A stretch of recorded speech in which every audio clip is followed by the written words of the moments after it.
Oh, hello, everybody. Officially, I'd like to welcome you to this webinar, which is all about mapping your soul. And I'm assuming that if you are attending here or watching this afterward, that you have probably a vested interest of some kind in what I like to call soul-centered psychologies, which are Jungian, archetypal, transpersonal, and depth psychologies. And you may also have an interest in neuroscience. So I'm here with Dr. Christophe Morin, who is a neuroscientist and has an expertise in neurospirituality. If that's not a term that you have heard before, you might be in for a very nice treat because neurospirituality is a really exciting, burgeoning field.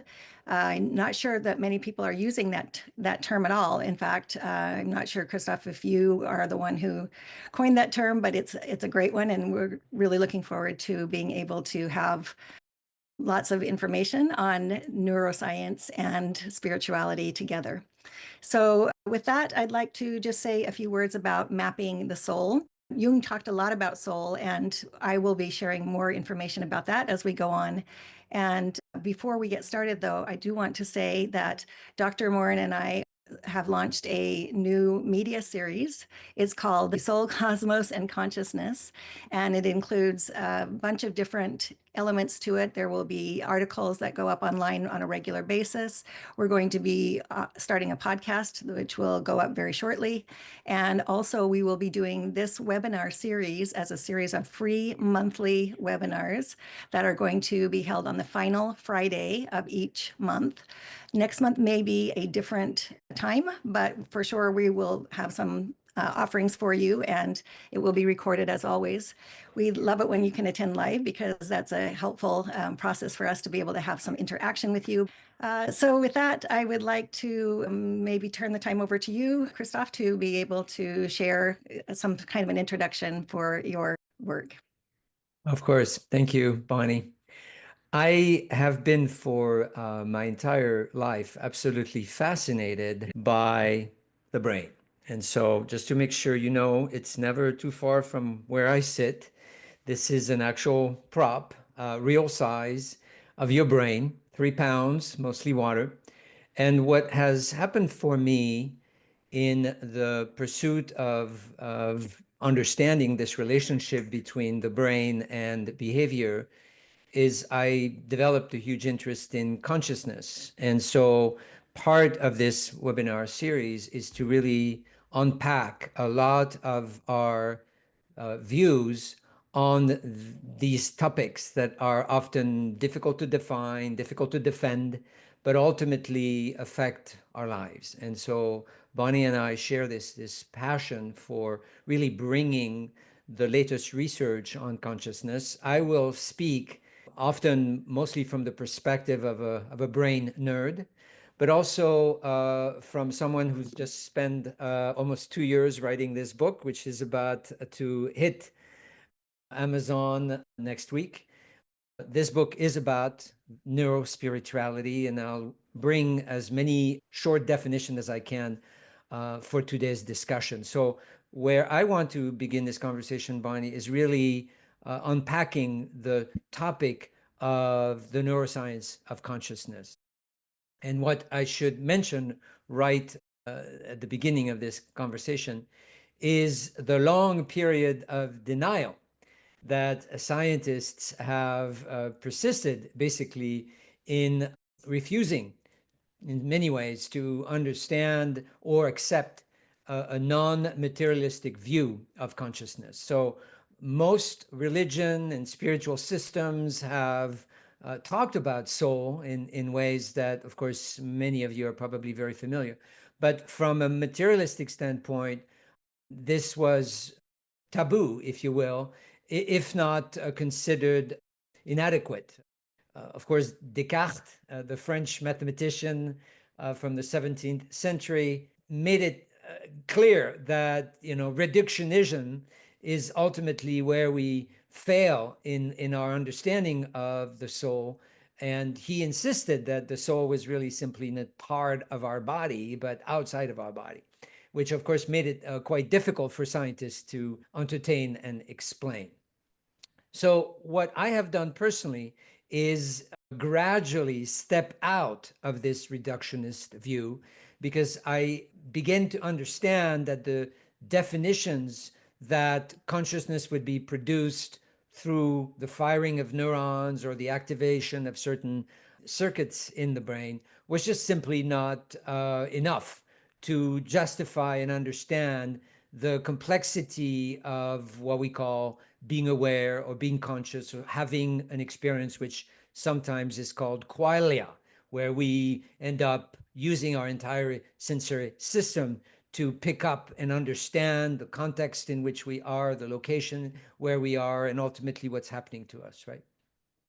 So the mind-body problem has, in a way, been unresolved for many, many years, leading many scientists to reject the soul's existence as a meaningful contrast. But the good news, and I think it's part of why we're so excited to bring this material to you and others through podcasts and books and so forth, is because there is clearly a rise in the non-materialistic view of consciousness and therefore of the soul. There's growing research in quantum mechanics, which we won't really discuss much today, but it's part of what is giving scientists a new understanding of how consciousness at a very particle level may be very different than what we've always expected. So lots is happening around the integration of quantum thinking, if you will, for scientists. And more importantly, the idea that we are clearly not able to explain the role of neurons individually in creating what we call an emergent version of consciousness, which is a completely different process, which cannot simply be explained by the individual property of neurons. So on top, of course, of the interest in quantum mechanics and quantum physics, there's also now the layer of emerging research on psychedelic states, which in fact are no different fundamentally from other states of altered states of consciousness, like meditation or states that are induced by modalities that we will be talking about, like breath work. But the point here is we're finally also able, as scientists, to observe these states, these phenomenal experiences in machines like functional MRI and others that are beginning to give us some definitions of how unique and different those states are and how much they participate, particularly at the possibility of giving us, in fact, a felt sense of what it means to be in soul. And therefore, from my perspective as a scientist, it's been very exciting, frankly, to step out of the reductionist view, to begin to see other scientists join the pack, if you will, to really fully explore openly and with neuroplasticity, which is another aspect of consciousness I research a lot, so that we can really have these open conversations about the nature of consciousness, and that will ultimately help us map, as we begin to talk about that, map what the soul is. So therefore, having done this intro for you, Bonnie, I want to put back the ball in your camp to really bring back for all of us, particularly in my camp, who continue to see the subject of soul as unique, make us feel and appreciate the richness of what Jung and others have discussed. And I'll come back to the neurospiritual model of consciousness right after you unpack soul from a more Jungian perspective. Sounds good. Thank you so much, Christophe. It's just been such a fascinating collaboration for us to really come at this from both sides of things. And again, I'm sure many people that are watching this or listening to this are really interested in the concept of soul and probably therefore also Jungian psychology, or what I have called soul-centered psychologies, which for me consist of Jungian, transpersonal psychologies, archetypal psychologies, really fielded by James Hillman, who was a Jungian, didn't like to be called a Jungian. He started his own field based on a lot of the work that he did, however, with Carl Jung or on Carl Jung's work.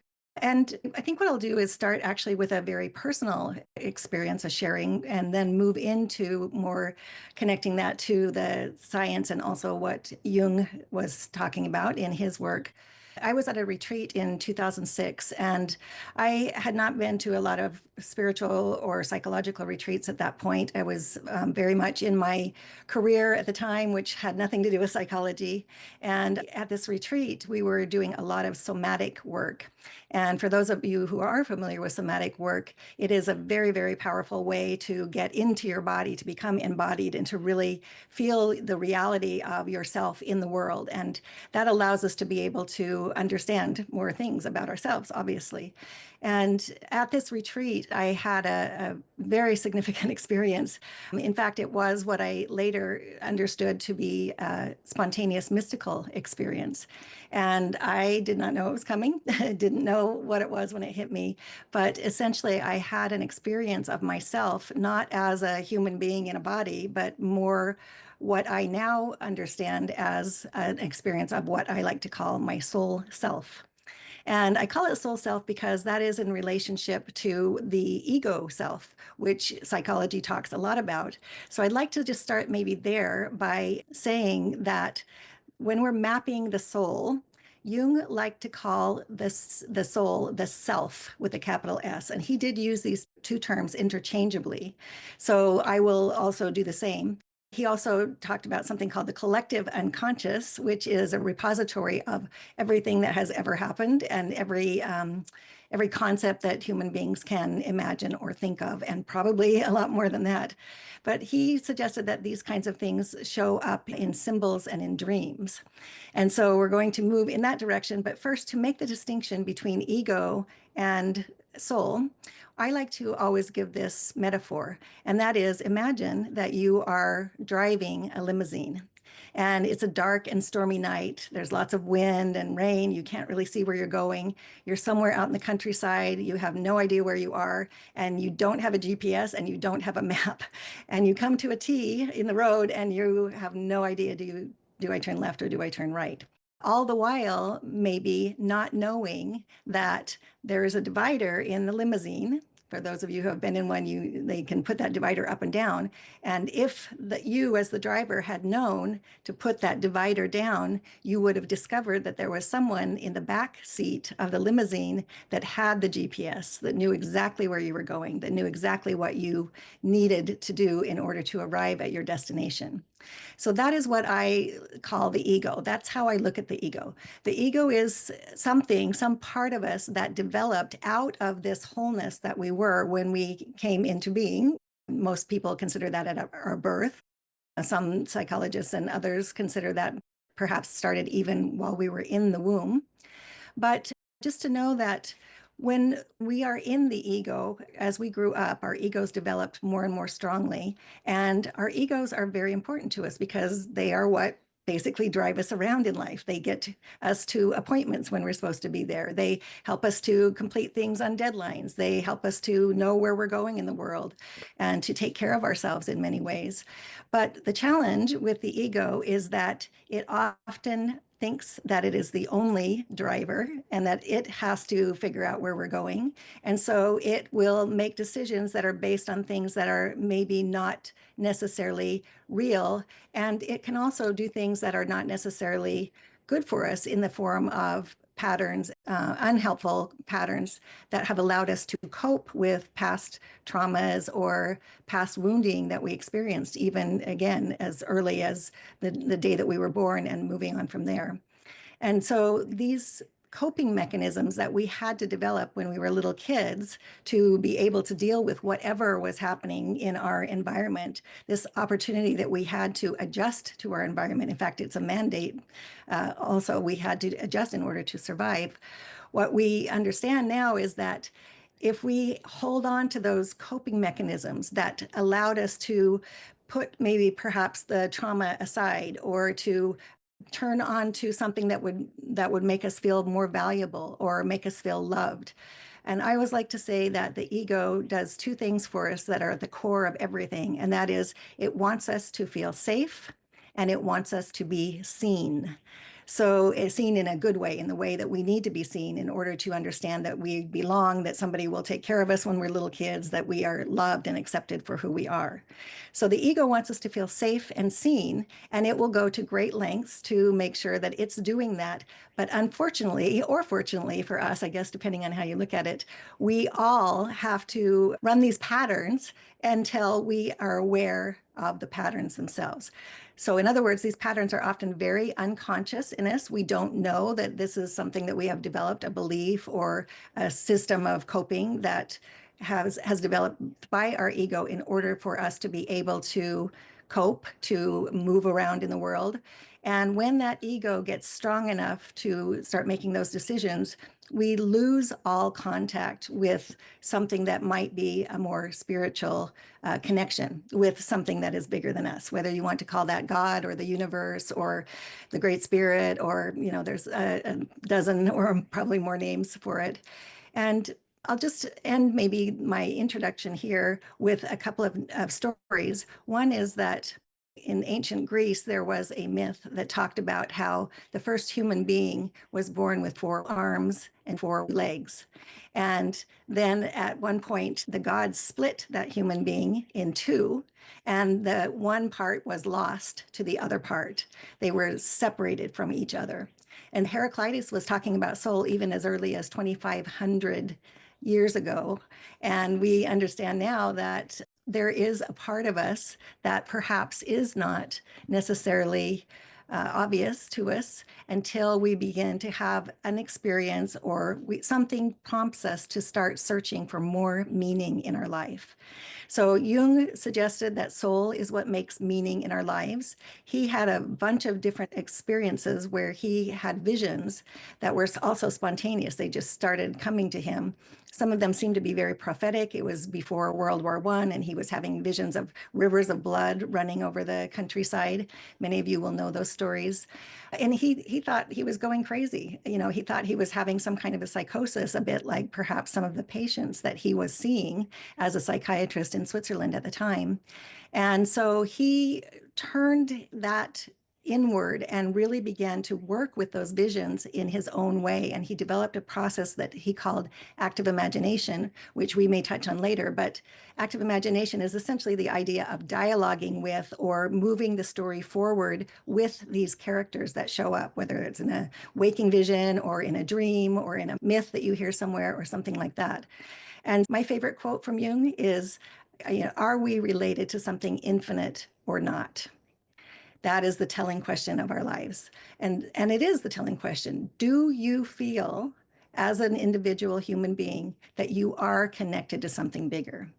Now, I could ask that in a bunch of different ways, but here now you understand what I'm getting at. That is that we are part of something that has essentially split off, become the ego, and started to learn how to cope with everything that's coming at us, especially when we're little and everything was kind of a matter of life and death, because if nobody put food on the table or a roof over our heads, we would have died. And so how do you, as a little kid who doesn't really have, Christophe, you'll validate this, but doesn't really have a rational brain that has developed until we're maybe 25 years old, how do you deal with these kinds of traumas, whether they're big or small, that are coming at you?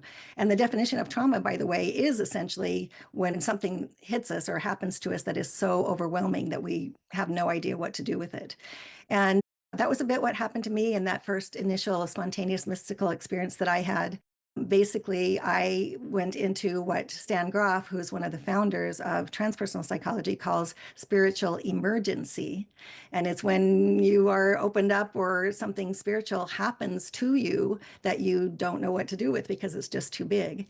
And in my case, once I had that experience, I could never go back. I knew myself to be different than the ordinary ego-driven self that I had been up until that point. Something was opened for me, and I had a felt experience of what my soul, might feel like. That's at least how I look at it now. At the time, I didn't even have language for it. It was a very disturbing experience. And however, of course, what happened was that opened the door for me to be able to start my studies into this field, these fields of soul-centered psychologies. And soul has truly become a very core part of my own life. And there's lots of ways to engage with soul and to get the learning, to get the GPS. And we'll talk more about that also later. But Christophe, for right now, I'd like to turn the time back to you to pick that up. Thank you, Bonnie. Of course, as a neuroscientist, first and foremost, when I hear these multiple definitions of soul, I smile, but I also cringe, because what makes the conversation around soul challenging is very much the fact that there are multiple definitions. However, as you just pointed, soul is often another way of saying the self, but it is also another way of saying having a subjective experience of being, which is really the definition of consciousness. And so I entered the door of consciousness, you entered the door straight from the soul conversation, but we're finding ourselves in very similar models that point to this accrual or progressive expansion of consciousness, of our ability to integrate more aspects of our personality, more aspects that are revealing the self-limited beliefs that sometimes enslave us in the ego aspects of our experience. So what's been really remarkable in the work that I've done, and now the work we do together, is that we continue to see this layering of how soul is experienced. And I want to introduce the three sort of building blocks of the neurospiritual model, which is to recognize that we do have at least three levels of consciousness. And as we upgrade or climb up the ladder of these models, we can begin to feel the richness of what it means to be connected to something bigger than the little self, which often is considered the ego. So primal consciousness is what I've been, in fact, studying for many, many years, as it pertains to very much the primitive mechanisms that have been so dominant, as our capacity to navigate a complex world is very much a function of noticing threats, having the automated pre-programmed mechanisms for avoiding threats, but at the same time keeping us into, shall I say, more of an animal type of behavior, and not being able to necessarily step out of that primal consciousness to recognize the capacity to be connected to something bigger. At that primal consciousness level, we are fundamentally only looking at our own survival. It's that selfish gene, if you will.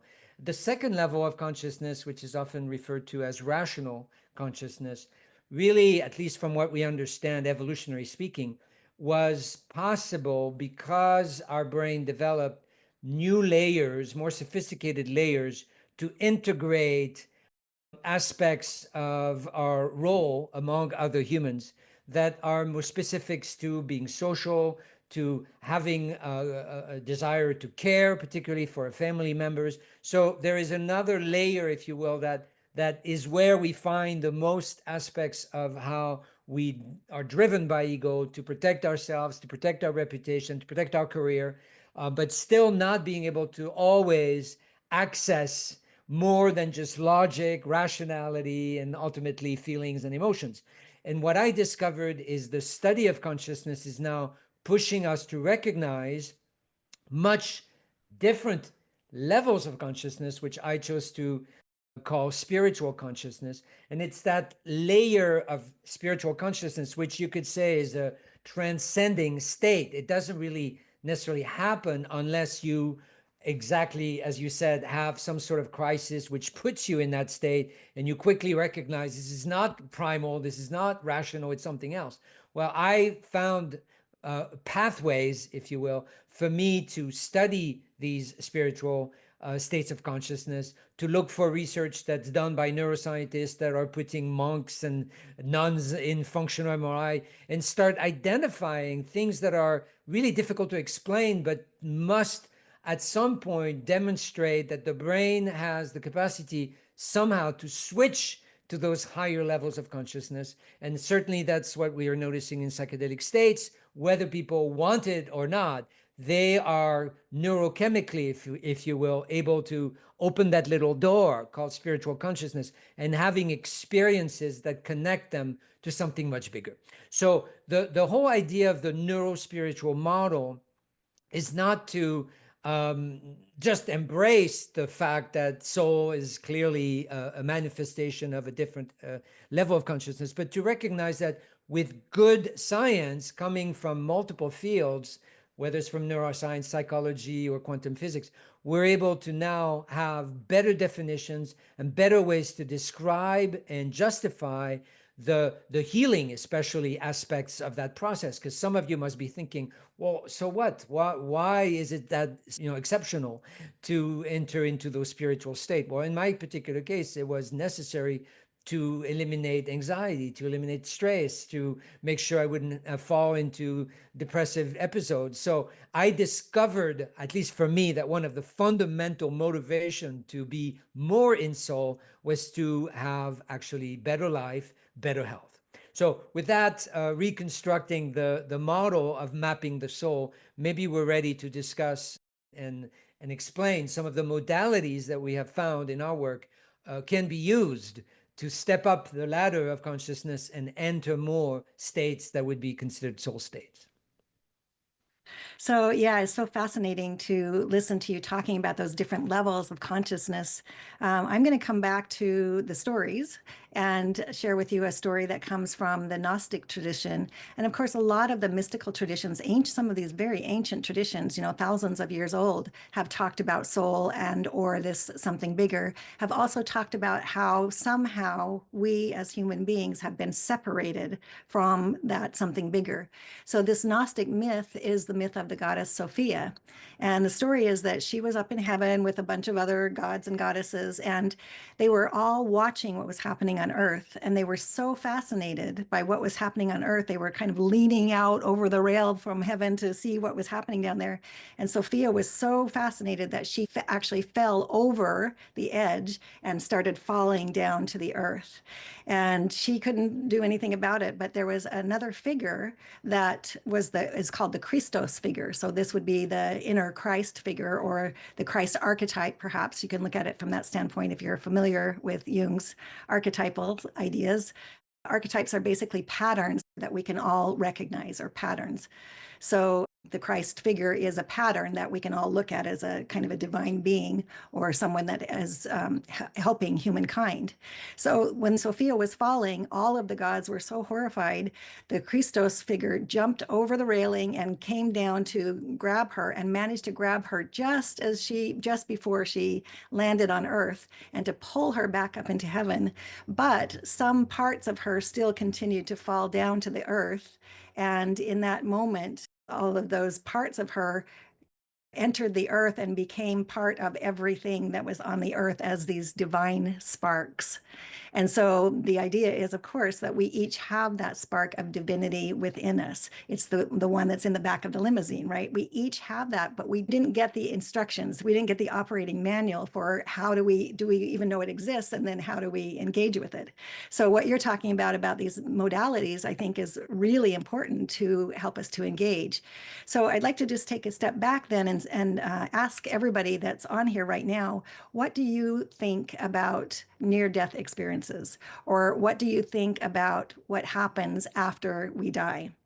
And, there's been a lot of debate on this, but there's also been a lot of scientific studies that have happened that suggest that 10% or more of people that have heart attacks when they are in the hospital have some kind of near-death experience, and they can come back and talk about it. So there was some experience of consciousness going on after death. And it's, pretty much scientifically documented at this point that at least a lot of people, if you look at the statistics, are having those kinds kinds of experiences, and they can talk about them.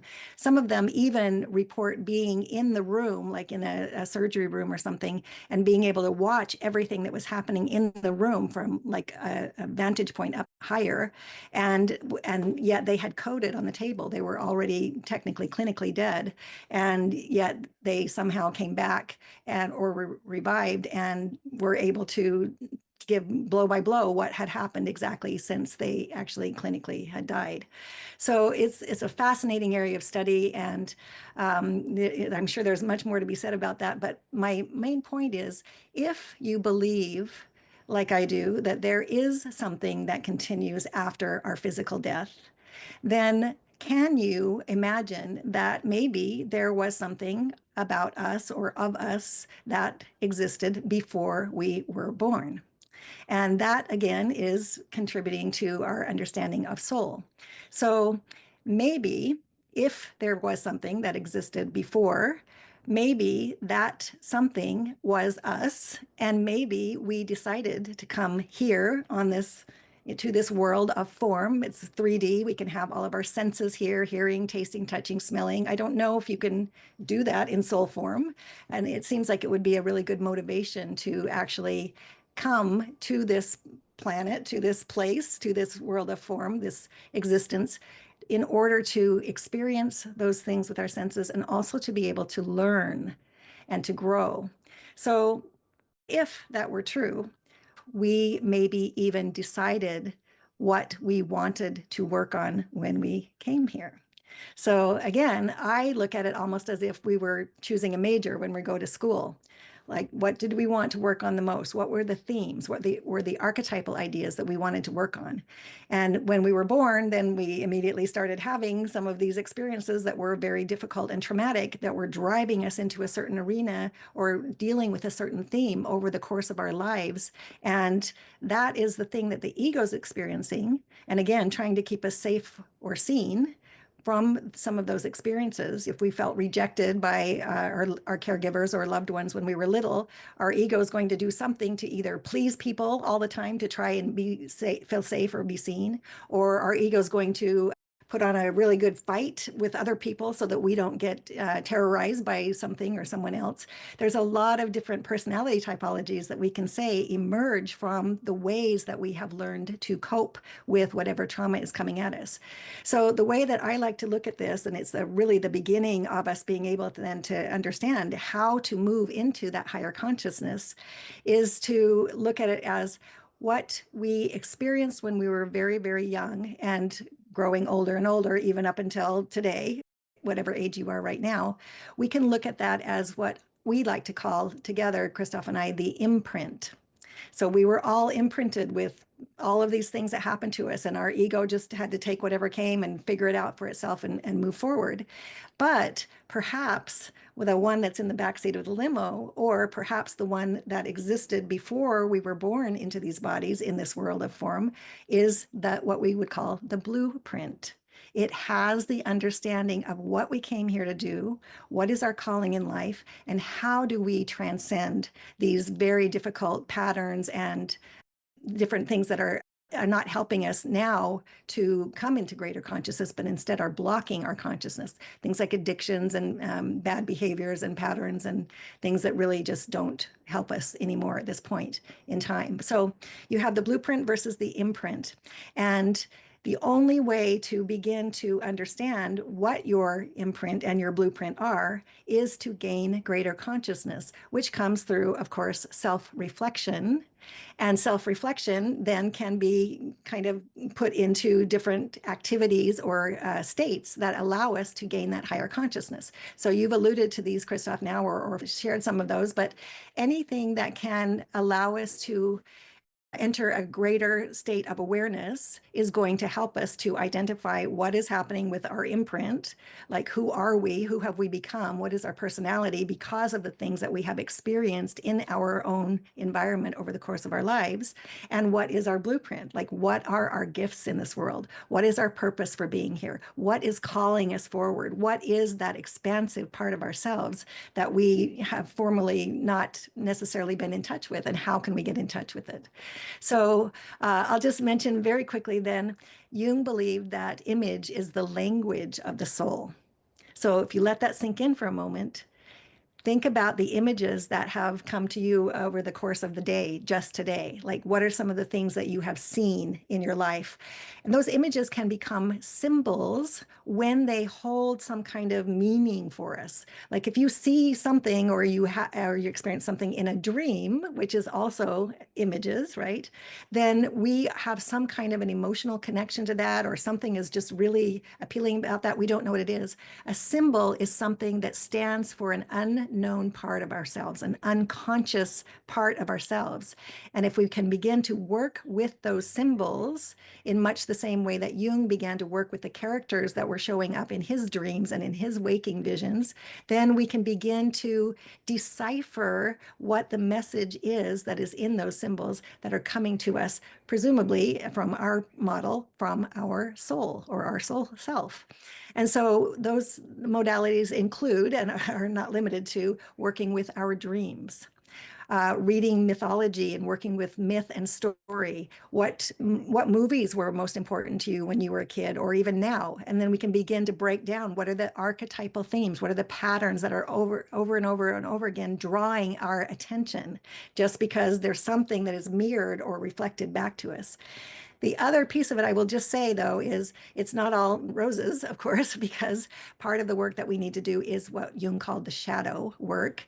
And the shadow is identifying the things that are unconscious at work in us that need to be addressed and changed.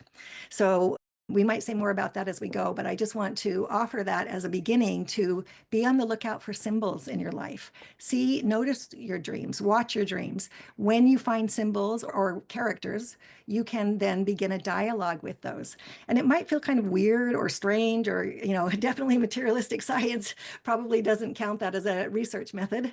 But the truth is what is happening is maybe you feel like you're using your imagination to work with these things, but what is your imagination?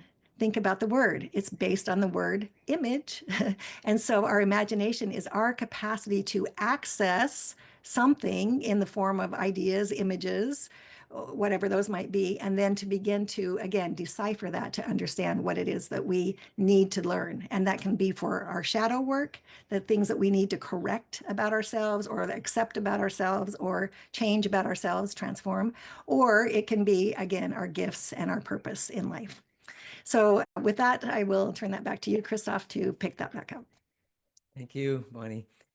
What's been really quite remarkable listening to some of these modalities, which many of them are, thousands of years old. For instance, meditation, we would consider it a modality. Looking and understand your own dreams, it's likely that humans have been chasing that for many, many years. But what was missing is the ability to actually use machines, technology, to really decode the direct effect that these states were having on not just the brain itself, but our capacity to feel better about ourselves, to heal conditions that today are so prevalent, like high anxiety and stress and depression or addiction and so on, are all conditions we now know can be rewritten inside the brain as long as we enter in different states of consciousness. If we're trapped into ego, if we're trapped in primal or rational levels of consciousness, we're just simply not able to access or push the door towards self-healing. So you've mentioned dreams. Of course, we now know that dream put us into a certain brainwave frequency, which does create healing and does point to some sort of channel, if you will, from which we enter different realities. There's lots of theories about dreams. Are we being trained to go in a certain state beyond life as we know it?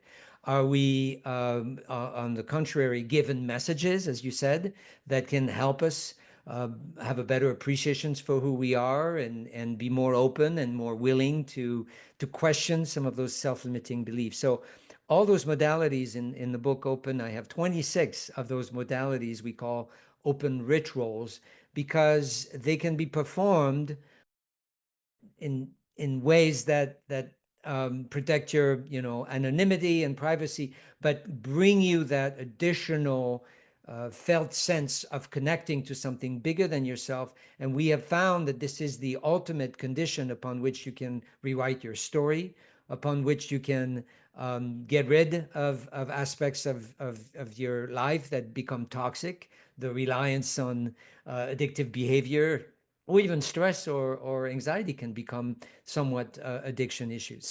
So we would like to leave this idea with you, and we will see other episodes of our webinars unpack more specifically modalities that pertains to the spiritual aspect of the brain, but also the primal aspect of the brain, so that you understand that these are tools. There's really a toolbox that we believe we can teach people, so that based on your condition and based on awareness of where your coping mechanisms tend to limit you, you can begin this process, thanks to neuroplasticity, of changing those pathways and strengthening new pathways of mental flexibility, mental clarity, and mental joy. Having said that, I think we wanted to keep a little bit of time for some questions, or use the chat box to field questions, Bonnie. But given the number of people, we might be able to even take them live. Yeah, I think either way, if anybody has a question or would like to make a comment, please feel free to unmute yourself or turn your video on and just kind of raise your hand. And that way we can see that you're preparing to speak. You're welcome certainly to put them in the chat, which I need to open so that I can see them. And while we're waiting, Christophe, maybe you can just keep an eye on this. I just wanted to add one more thing. You have 20 something plus different modalities that you have listed out there. I have 3. And those 3, I think, obviously can encompass a lot more. But the 3 things that I have really identified that have emerged out of my work on soul-centered psychologies, as I'm calling them, over these past few years, are what I call the 3 pillars of soul-centered psychologies. These are the 3 approaches or perspectives that are integrated into soul-centered psychologies, whether you're using it for coaching, which is what I do on a regular basis, or whether you're using it just for your own inner work. These 3 are in this order: somatic, symbolic, and shamanic.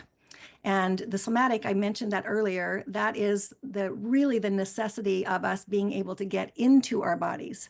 Now, I always thought that was very strange that we would want to get into our bodies, because I always wanted to get out. And I'm sure some of you can probably relate to that as well. I never could understand what the point was of getting more into your body. But of course, what I discovered, and suddenly so, in that spontaneous experience that I mentioned earlier, is that when we are fully in our bodies, we are also fully present in this moment. And then we begin to understand that this moment is the only reality that there is. The past has already happened, and it's only our memory of how it happened. We have filters and perspectives on it. The future hasn't happened yet. We don't know what's going to happen. We can only guess and project about that. But right now, the present moment is what we have access to. And when we are here in our physical bodies, really paying attention and noticing that, that's when we start to get insights. Our intuition comes back online. Our instincts that we have been separated from, as Christophe mentioned, the primitive instincts that keep us alive and help us know where to go in the world, our GPS, as we're mapping the soul, that is what we need in order to be able to be aware of the information that's coming through. The second one is symbolic, and I've already mentioned that, so I won't say much more about that here, but that is, again, the language of the soul, according to Jung and many psychologists after him. And so if we can pay attention to those images that are coming across and then learn how to work with those, train with somebody that works with dreams or symbols, or come take a class at the Institute for Soul-Centered Psychology and Coaching, or, find somebody that is interested in those things and learn together. But whatever it is, there are ways that you can definitely work with symbols that can bring information that is almost unimaginable sometimes, the insights that come. And then the third one, shamanic. If you don't know a lot about shamanism, I will just say that shamans traditionally are the one person in an indigenous tribe that holds the knowledge for the tribe, and often is also the healer for people who come, whether it's mental or physical illnesses that they're struggling with. And the way that shamans usually work is they travel to other other realities in order to be able to find that insight and healing that they're looking for, and then to be able to give it back to the individual who's looking. And so in order for shamans to be able to travel, and again, you'll note I'm putting that in quote marks, to travel, they have to be able to access what Stan Grof and others have called non-ordinary states of consciousness. We might also just call that an expanded state of awareness. When we are in our ego, we see this. It's like we have blinders on and we can't see what's around us. I usually like to use this. If you're looking at the camera right now, you can't see much because I have the palm of my hand up there. But if I pull it back, because I'm opening my awareness, then you see all of these things that you never could have imagined when I had my hand up there until you actually see them. So it's really important that we look for ways, as Christophe has suggested throughout this event, that we can expand our awareness so that we can gain that higher consciousness, so that there's ways for it to filter in, and also to do our own inner work, do our shadow work, work on our stuff that's holding us back. Because if we do that, it leaves so much more space for that consciousness to come in and give us the insights that we want. We just got a question, Bonnie, that I think is perfect for you. From Wendy. She said, I like your somatic and symbolic tools and have found this to be useful. What are your thoughts about astrology, Eastern and Western, and divination tools like the I Ching for soul mapping? Oh, You yes. don't like that question. Come join our team. We want Yeah, you here. exactly. So I have to say, I don't know a ton about astrology. I've been interested in it forever, have never really had the time or made the effort to go deeply into it, but I have a fascination for it and understand, of course, the underpinnings. Same thing with the I Ching and other divination tools. I actually was trained in a certain specific kind of divination by Malidoma Somé. Some of you may know him or know of him. He passed away a few years ago now, unfortunately, but I had the opportunity to go to West Africa with him to visit his tribe of origin, and they were doing divination as a general rule. And so I learned that form of divination. I love it because it relates to what Jung called synchronicity. And synchronicity is when things happen that seem to be just a huge coincidence. At least that's the way we would look at it in our culture today. But what we understand now are actually connected beneath the surface of our awareness or of our ego's awareness. So these things are not necessarily cause and effect when they happen, like you're thinking about somebody and the phone rings and it's them. We've all had those experiences at one time or another. But what we do understand is that things like divination and the I Ching, which is where you're throwing the coins, and then there are all these understandings that we can get depending on what the coin landed on. I work with oracle cards on a very regular basis with my clients. I always have a couple of decks out here, and then when we feel it's right, the client and I, or something, needs some enlightenment, then I'll just pull the cards out and we'll work with one of those cards, see whichever one it came out. We understand, I understand at least, that this is coming from our soul self. There's no such thing as a coincidence, in other words, because everything is about our soul trying to give us information about what we need in order to use it as a GPS so that we can find our way home to ourselves, which is our soul selves. So I love it. I think it's brilliant. I highly recommend any of these methods or any others that we have talked about or that you know of. And I'd love to know of others if somebody else is thinking something that we have not mentioned in this case. And you're welcome to say something if you want to speak up and say more about that. I've invited others to maybe put some more questions. On the topic of mapping the soul, this will be the subject of one of our webinars. We, between Bonnie and I, have worked a lot using the Enneagram as a way of measuring to some extent, or at least identifying the coping mechanisms that we've talked about. I'm also a big fan of Big Five, which is not as well known among psychologists, but it's better known among neuroscientists. So we use tools that really create the cartography of personality, behavior, and those are obviously not to put you in boxes, but to give you, again, that higher step of consciousness from which you can begin, hopefully, to see and recognize the extent to which maybe the ego is keeping you away from the felt sense of connecting to the soul. Mm-hmm.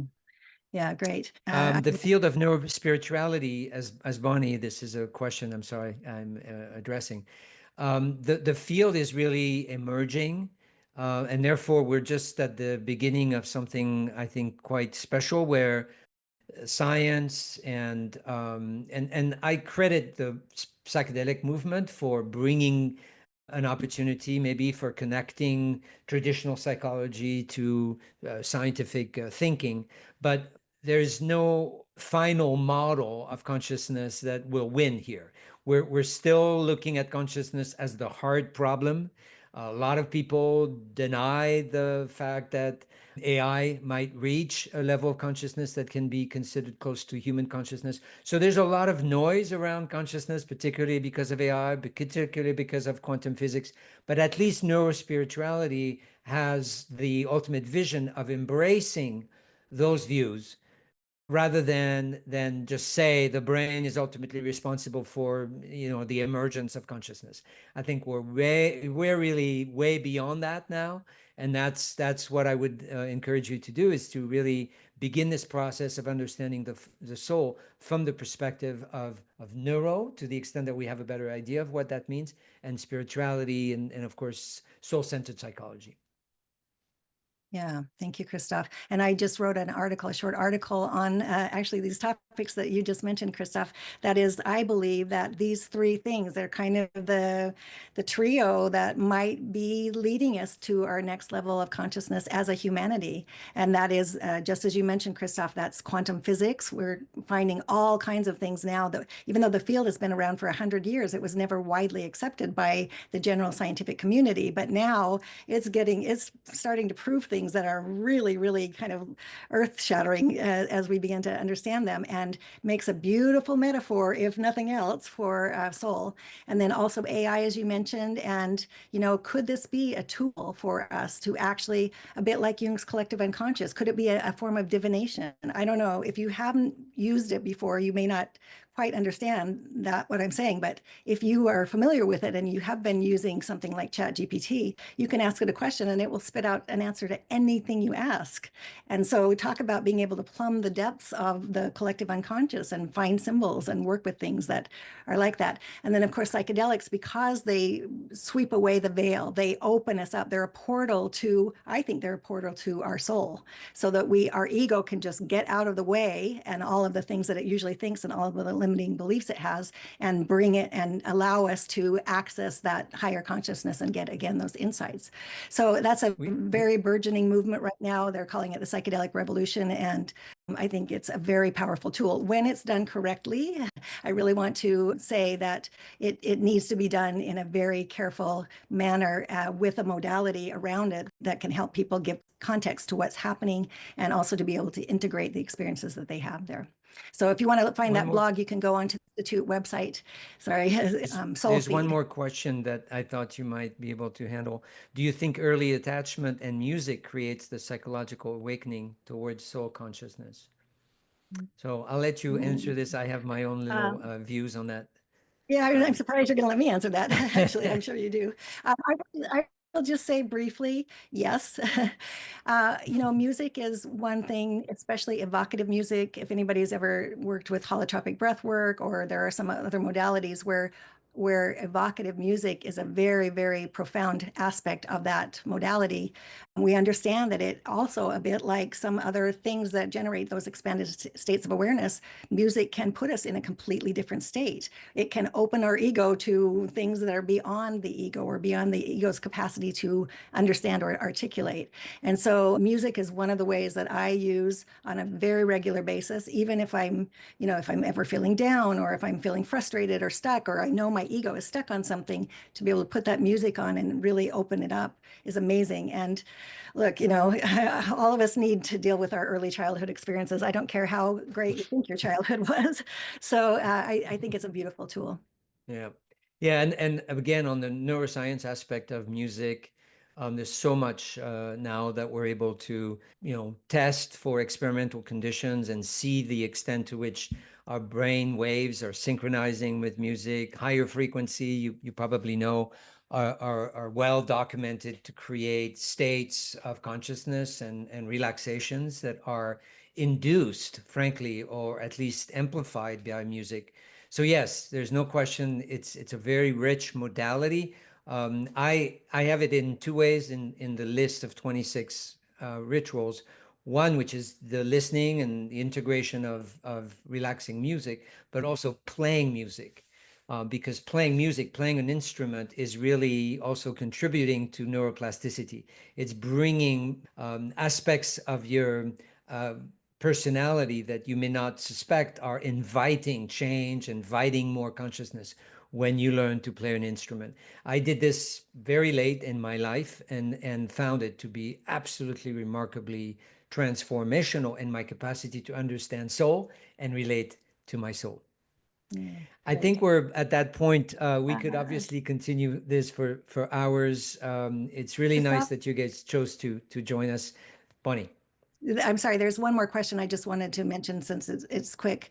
Evan is asking, are there any books besides yours, Christophe, which he's planning to get, that might allow him and all of us to dive in more to these ideas about higher consciousness? The one that comes to mind for me right at this moment is The Psychology of the Future by Stan Grof, Grof. It's a brilliant book. It was written several years ago, but it is very applicable to where we are today in the world. And I will just say with that also that it is really, really important that we each do our inner work and access this higher consciousness, because if we do our own inner work, it is going to affect the collective. It has to. It's like dropping a rock in a pond, right? All the ripples go out. If we do this work to access higher consciousness, our species as a humanity, we will become more conscious. And hopefully that's what will happen in the next few years or decades, because we really desperately need it. So, Yes, yeah. yes, absolutely. Thank you, Bonnie. Evan, the short answer is lots of your questions are answered by my book. There's over 400 citations, so I do cite some additional books on the value of consciousness. It's a tremendous field to step in. It's a little bit like the neuroscience of advertising, which has been my focus for 20 years. So thank you again for making the time. We are going to announce more work that is free and public, such as webinars and podcasts. For those of you interested in also the retreats that we offer in our retreat center here at in Hawaii, you can also look for that information coming your way. Or you can actually now log on to our website, mentassoul.com. So again, thank you so much. I know for a Friday evening, many of you have multiple choices, but choosing it to spend it with us means a lot. Thank you. And come back and check out our next, come register for our next webinar again, the final Friday now of February. We are likely going to move into the Enneagram and some of those coping mechanisms and doing our inner work. So that will be posted shortly within the next day or two. All right. Thanks, everybody. And See you. we'll send you the recording, which you're free to Yeah. share, because we really want those messages to reach as many people as we can. Thank you again.